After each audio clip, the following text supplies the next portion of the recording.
Depending on who you ask, Luiz Lopez could be a lot of things. A bodyguard, a thug, or just a regular guy who you will walk past not thinking twice about it. Luiz knows his capabilities, but throughout his story, we will learn his biggest weakness, how he's perceived. Luis will grow up in uptown Liberty City. Like every character I covered, he of course has a criminal past, him even going to prison. He will be a small-time drug dealer for some time alongside his childhood friends Armando and Enrique. But as he grew older, he would realize that's not something that he would want to continue to do much longer, leading him into meeting and working for nightclub icon Tony Prince as a bodyguard after being in a prison program. Being around Tony, he would be exposed to a world that he didn't see growing up, let alone he thought he would experience. Luis and Tony would take a liking to each other, leading Tony into making Luis an official partner for his two clubs, Hercules and Mason at 9. This doesn't sit right for his friends and family, but he's proud of what he does. Being around Tony, he would even get his pilot license. We will see Luis' weakness the first time he's introduced. He will go to the bank for Tony to when he gets held up. He will be asked questions by a police officer with the officer looking at Luis as a civilian, but Luis wouldn't tell them anything. While he makes his way to Tony's apartment, he will call Tony about what took place, ensuring that he had nothing to do with this robbery, being that Tony would think so. Hey, Tony, it's me. Yeah, there was a bomb at the bank. The place got robbed. Nothing to do with me, I swear. Some Irish guys. Anyway, He would then finally arrive at Tony's apartment. Tony would go on a rant about the nightclub industry. During this, he would notice a stack of cash, wondering why it's there to when loan sharks Rocco Pelosi and Vincenzo come to take said money. Luis would get angry being that Rocco put a gun to his face. Not knowing them, he would later find out who the two were. With Tony being gay, almost everyone Luis will come in contact with after this point will base him off of Tony. That's a start. I guess we don't have to beat you two lovers up. Oh, nice to meet you, Muscles. who the fuck were those two assholes, T? They would then go to their two clubs to when Luis' childhood friends would try to get in. They can't though, leading him to go outside to talk to them. His friends will tell Luis that being in downtown Liberty City changed him. Guys, shut up, okay? Jeez. Wow, downtown's really changed you, man. You too good to take money from me and Enrique now? He would then get the rest of the night off, taking his friends back to Northwood. On the way there, Luis will ask them about their drug activities, going to say they're better off working a fast food job. With Luis not being a drug dealer anymore, this is him trying to downplay what his friends do to try to get them to do something more productive and positive. Oh, yeah, hey, I've been thinking about this. How many days a week you work those corners? You ain't no postman, loco. You a pusher. All those hours, you'd make more slinging meat at Burger Shot than risking a bid on them corners. What they gonna let you do at Burger Shop with an IQ sub 80? Hourly wage considered and all. IQ don't mean nothing, man. You guys are better than this. I don't want any of us to go away again. In the meantime, Luis would spend a lot of time helping Tony out with his debts, even working with real estate buff Yusuf Amir for money and meeting Ray Bulgarin. But before this, he would have a conversation with Tony about him leaving him out of things. Tony underhanding Luis makes him feel like he's only around to help Tony get out of his situations. Although he is Tony's bodyguard, he feels that since he's a partner in the clubs, he should have things ran by him before acting. Whenever I come to the clubs, you ask me to run off on some stupid errand like a chump. You don't ever let me into the serious shit. And you do deals without even telling me. Until it comes time to protect your ass from whoever you got your fatwa of the day from. All right. Maybe I've taken you for granted. I'll change. I'll be better. Yeah, thank you, but I don't believe it. Luis would again help with the debt, this time being his mother, after she borrowed money from Santos, a loan shark. Before he leaves his mother's apartment, she would tell Luis that he's just like his father, this being another perception, making Luis try to go prove her wrong. Luis, be careful. Yeah, it's a bit rich coming from you. You ought not to judge me, Luis Lopez. You're just like your father. Luis would be forced to re-enter in a fight club he used to partake in. The guy would say to Luis that Luis quit to keep his pretty boy image, but Luis would tell him that's not the case. I saw you go a few years back.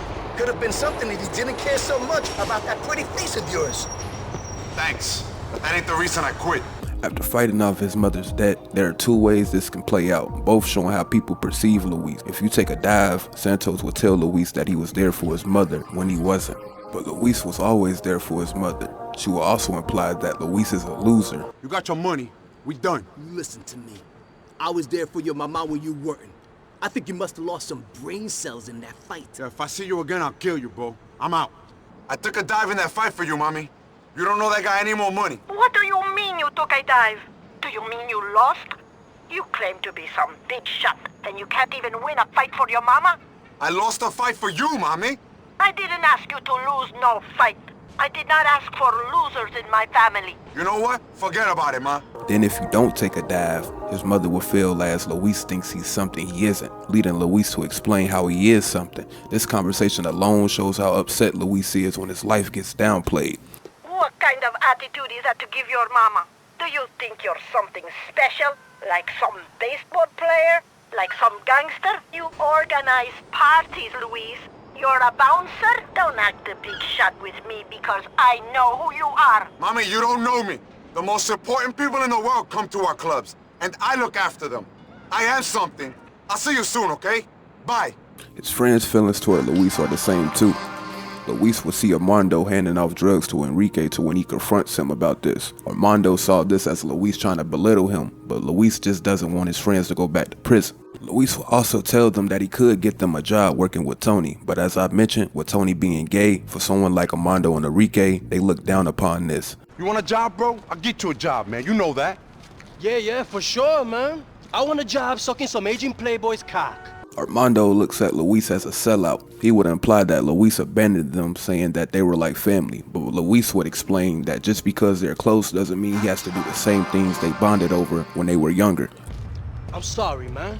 I just miss you.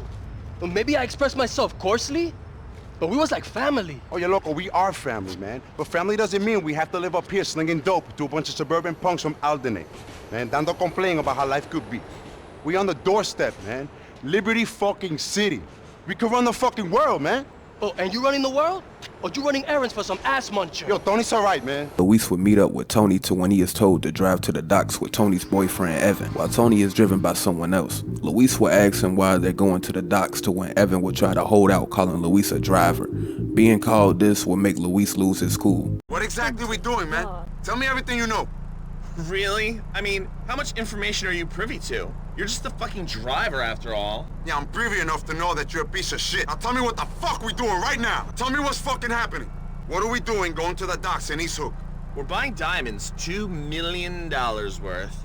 Knowing Tony can't afford to do this deal, he still goes along with it. So when the deal gets jumped, although he gets them back, Tony now being $2 million in the hole on top of previous debts, this will make things worse for Luis and Tony, which makes him end up working for Ray Bulgarin. Throughout working for him, he would try to get Luis to work for him instead of Tony. He would think money would make Luis jump ship, but it's not him to bite the hand that feeds him.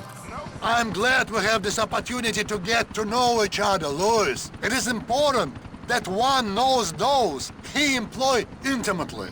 Shit, bro. Just cause I got a gay boss don't mean I'm gonna get intimate with you. I'm not a man to be marked. Alright, rewind a second. What you mean employ? I'm already in business with Tony. And where has that got you? I tell you where it's got me. It's got me off the street. Before I met Tony, I was a no-hoper. I'd probably be in for life by now. Tony's given me every opportunity I ever got. Tony and I are partners. I'm gonna bring him with me wherever I go. This hospitality shit, it's my thing now. I know people and people know me. I can get things done in this town. I ain't fresh off the boat. This is my town. I don't come alone. Tony's my business partner, bro. I ain't just leaving when a better offer comes along. Later, Bulgarin would set up Luis. He would find out the diamonds that was stolen from him was in Luis and Tony's possession, making him and Tony be on his list. Instead of giving them to Ray, they would have to use them after Giovanni Ancelotti's daughter was kidnapped. Being that he held them responsible, Ray would catch wind of this, trying to have them killed. Ray wanted their head. He would set up a meeting with the Ancelottis to discuss the diamond situation. Rocco and Vince would tell Luis that Giovanni also wants blood, but Rocco would give Luis an offer he thinks Luis can't refuse, which is killing Tony in exchange for him and his family to be spared. Is the Russian has come to Mr. Ancelotti and said he wants the head of anyone involved with the diamonds. Now, on top of all that Gracie and Chink shit, the old man is pissed. He wants blood. One of you has to die. Me and Vince would prefer to work with you in the clubs over the faggot, so you're lucky. Either that, or the Russian is gonna send some serious people round to whack you and the fag with Ancelotti's sanction. You're way out of your league, kid. And you're a fucking loser hanging out with children living a fantasy life. I ain't killing Tony, but I may be about to kill you two fucks, though. You and your family and those spick drug dealers you hang out with, you're all dead.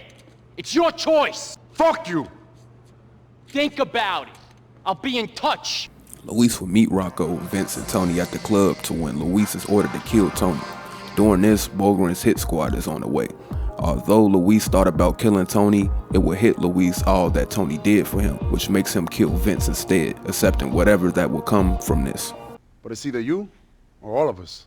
The Russians are coming, man. We don't got time for this gay shit. You fucking moron! Fucking everyone, they're coming after you! The old man, you're fucking dead! The both of you, they're coming any second and they're expecting corpses! We better not disappoint then. Ah, keep your head, Lou. He's a made guy. Fuck him! Get out of my club, you fucking mook! Tony would of course be upset, which makes him leave, taking off to his apartment. Luis would stop him in the midst of Tony packing to exile. He would explain why he had thoughts to kill him and why he did it. During this, Tony would also explain why he hired Luis in the first place. Look, okay, I'm sorry I thought about killing you, I really am. But if you keep up with the bullshit, I might have to kill you for real. Fuck off, Luis. No, you fuck off, Tony. I didn't kill you. I wanted to. Why? Because you've become a useless junkie fuck, that's why. But I didn't. And now, it's you and me against the world, okay? And if your brains ain't working right, then I'll make the decision for us, okay? It's Bulgarin or us. Or you can shoot us both and make his life easy for him. You're kind of clever, aren't you? I only hired you because I thought you were dumb. Yeah, thank you very much. Are you coming now?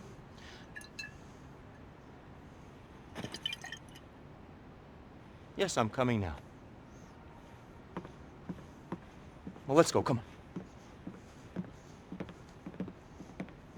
Luis would drive with Tony getting ready to kill Bulgarin and his right-hand man. On the way, Luis would give Tony instructions on what to do if he makes it and what to do if he doesn't. He will also tell Tony he wants to kill them alone, being that at this point, Luis would accept his fate, being that Tony can live. Okay, I'm armed, I'm dangerous, let's fucking do this! Tony, bro, I love you, but I shall handle this alone. I don't want you getting yourself killed. You know you're just gonna slow me down, bro, and kill us both. I want at least one of us to survive. Look, T, don't go to the clubs. Don't go nowhere anyone might conceivably think to look for you. Hit up, like, that Monoglow Monument thing in Meadows Park. Hang out for a few hours. If I survive this shit, I'll find you. If I don't show, then I'm gone. This is my last testament. Yo, send some money to my mom sometimes. And tell her I love her. Okay, Lou, shit. You'll be fine. Shit. No one in this whole crazy town is crazy enough to take you down. While in combat with Bogeron's right-hand man, Luis would find out that Bogeron is heading to the airport to fly back to Russia. After killing him, Luis will head there. On the way, he will be assisted by Yusuf. Finally arriving, he will board the moving plane, killing Bogeron, ending their feud. Luis would meet back up with Tony after killing Bogeron, and the rest is history. Shit. Sorry, Pops. Oh, come on, get up. Get up. You okay? Take care of yourself, okay? Stay away from idiots like me. Fuck you.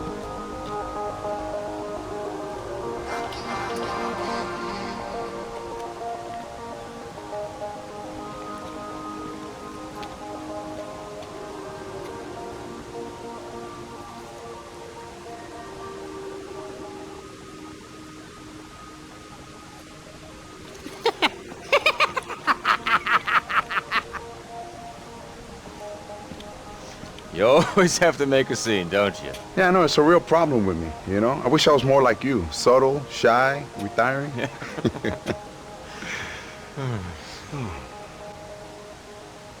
You did it, man. You did it. You saved my life. You saved the business. You fucking did it. Hey, man, I did what I could, bro. I'm proud of you, man. Thank you. But I don't want you to get a big head. I don't want you to go change, become a megastar, go to Vinewood, write a blog. Oh. You're a pill-popping old queen, man. I'm a murdering maniac. But we survived, bro. What's up, my niggas? Oh, did he just say that? Yeah, hey, man. You fucking made it, man. That was some serious gangster shit. Shoot, shoot, shoot 'em up. I said shoot, shoot, shoot 'em up. Throughout the Ballad of Gay Tony, Luis will go all out to prove people he meets and knows wrong about how they feel toward him, making his biggest weakness how he's perceived.